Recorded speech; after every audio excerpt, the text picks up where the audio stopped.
Hi there, it's Lisa here from Active Domestics. Here you are in my bathroom. I'm hoping you can see me properly because the mirror here is actually really filthy along with the rest of my bathroom.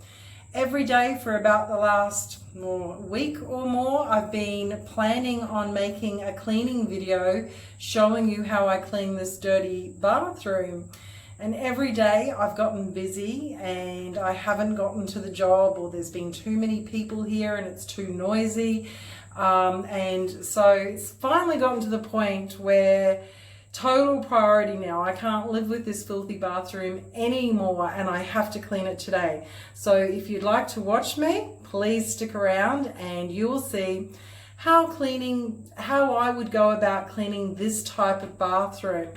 Now, luckily for me, I actually have got 3 bathrooms in this house and they're all very different. So I'm going to just start showing more videos of me cleaning these bathrooms because different types of bathrooms you need to use slightly different techniques.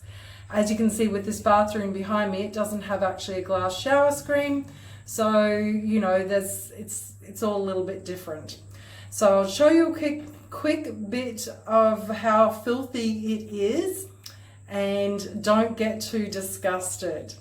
There you go. So I want to show you there's just hair everywhere. It's filthy. Look at that sink. It's just disgusting. You know, I've been cleaning the sink every few days, but as for the rest of the bathroom, I've really neglected the shower. And you can see from afar how that grout is actually quite dirty, or is very dirty. I'll just give you a bit of a close-up there. And you can also see around the edges of the bath and the grouting there are absolutely filthy.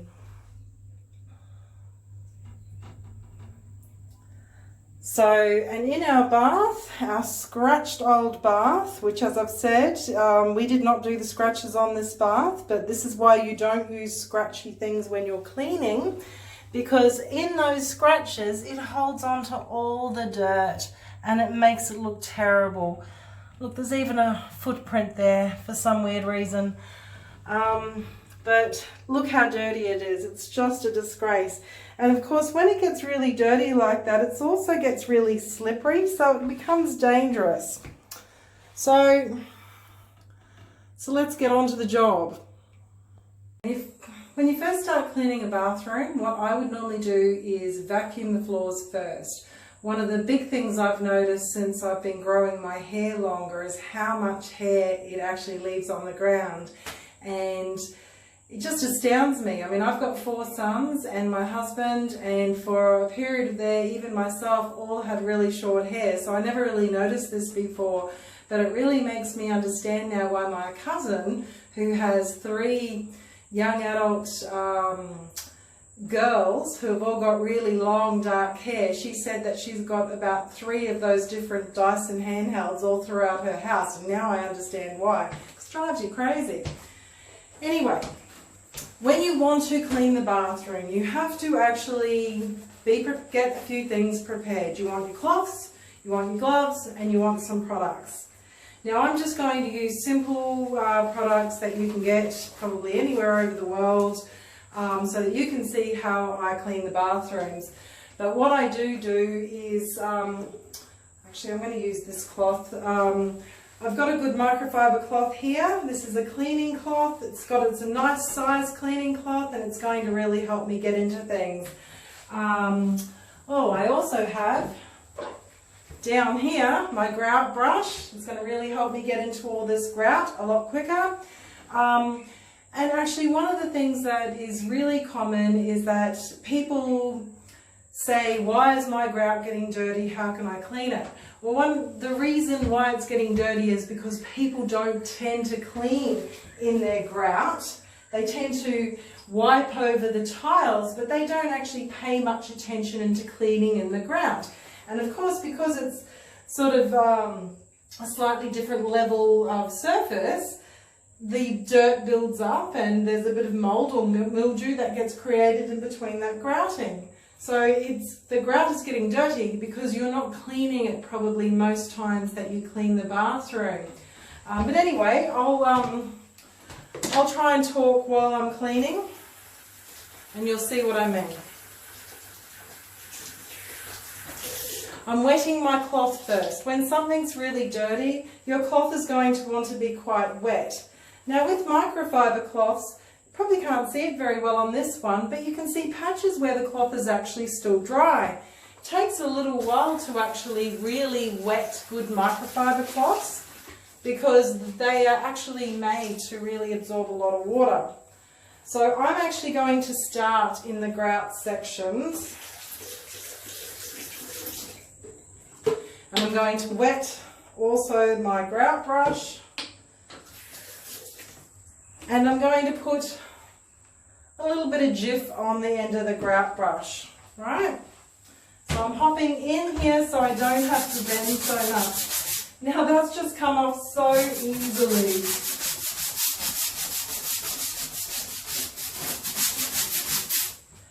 I'm just going to wet it again.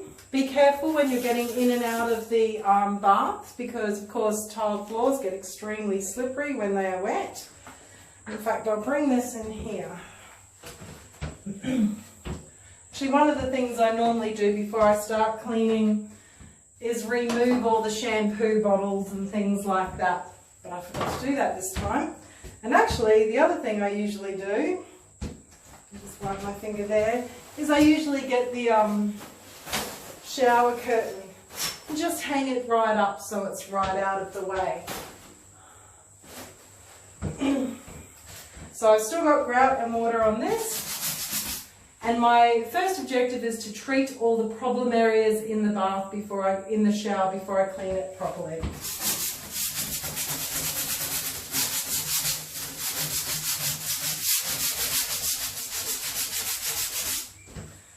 I'm doing this first. I'm doing this first because I don't want to get the bath too slippery while I'm standing in and out of it.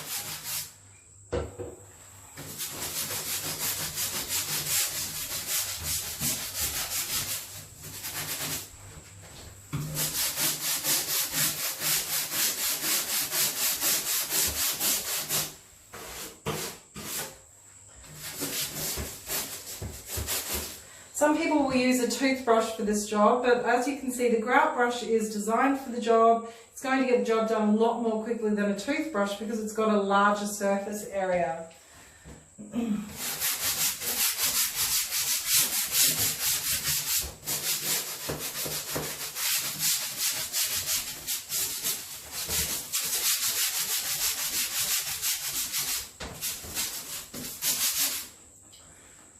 That's the main problems areas around there except for around the bath, but I'll just get on to the next part first.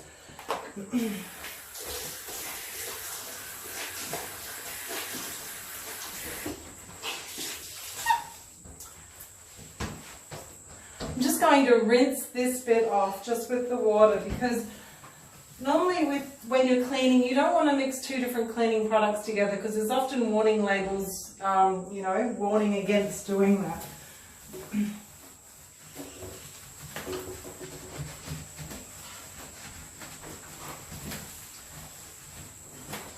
So I'm lifting off most of the product there and rinsing out my cloth. It's really hot here in Brisbane, Australia, so yes, I'm pretty sweaty. Now, when you're cleaning a bathroom, often people struggle with how much product should they be using. When a bathroom's really clean, you won't use much product at all, otherwise you'll be spending most of your time rinsing out your cloth and wiping off all the suds. If the bathroom is quite dirty, then you're going to need a lot more product in order to do a really good job. So,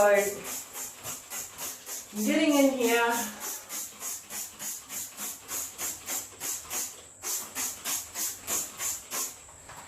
And putting down, what I've got here is shower power, but you could use any sort of multi-purpose spray. I choose not to use sort of bleach-based products unless I absolutely feel like I have no other alternative.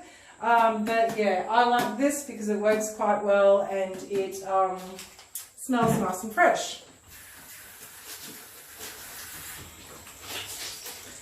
So at this stage, my cloth is really wet, and I'm going to carefully stand back into the bath so that I'm not stretching and bending and potentially going to hurt my my back. Now, as with most cleaning, you start from the top and you work your way down. I'm just going to give you a demonstration of what I'm doing, and then I'm going to just get on and do it and speed everything up so that I'm not taking up too much of your time. But there's certain things that you've got to do things in the right order. And like I said, when you're at this stage of the wiping, so many people just wipe like that, and all you're doing there is cleaning the top part of the tiles. Unless you take the time to really clean inside your tiles, like inside the grouting lines, then you are going to get build-up. And you know, I don't do this every single time I clean my shower, but I do like to do it at least every few times, because otherwise it builds up really quickly. This is a really old shower and I find it builds up really quickly. On that note, I've said it before and I'll say it again. You know how subway tiles are a cheap and popular choice for bathrooms? Well, just think, the smaller the tiles, the more the grout, the more cleaning you're going to do later on. So if or when we get to redo this bathroom, I'll be choosing even larger tiles than these so that there is less grout to be bothered about cleaning down the track. So keep that tip in mind. So I'm being careful not to slip on here, and I'll get on with the job.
As I said, it's summer in Brisbane and it's really hot. I've got the window shut so that I don't get a lot of glare, but time to have a little dust off. I'll just put this here for next time I need it. Now I've got the bath mat here because I'm going to lean on it.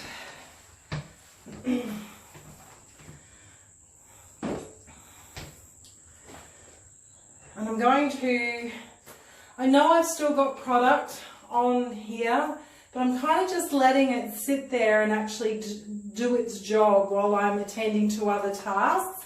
And you'll also notice that I started in the bath and not in the sink. I see a lot of people who start cleaning in the sink, and I think, well, that's not a good order really, because when you're cleaning, rinsing out your cloth all the time, you're doing it in the sink. I usually always clean the sink last because you're kind of cleaning bits and pieces as you're rinsing out the cloth and wiping different things anyway. So save that bit for the last. Well, the job's done and I've finished. The bathroom is nice and clean. As you can see, it looks a lot better. The grouting looks great. And around the edges of the bath looks a lot better. So takes a little bit of effort. Here's the products that I use to clean the bathroom, and done. So thank you for watching. I do appreciate your support on my YouTube channel. So thank you. You have a great day. Bye.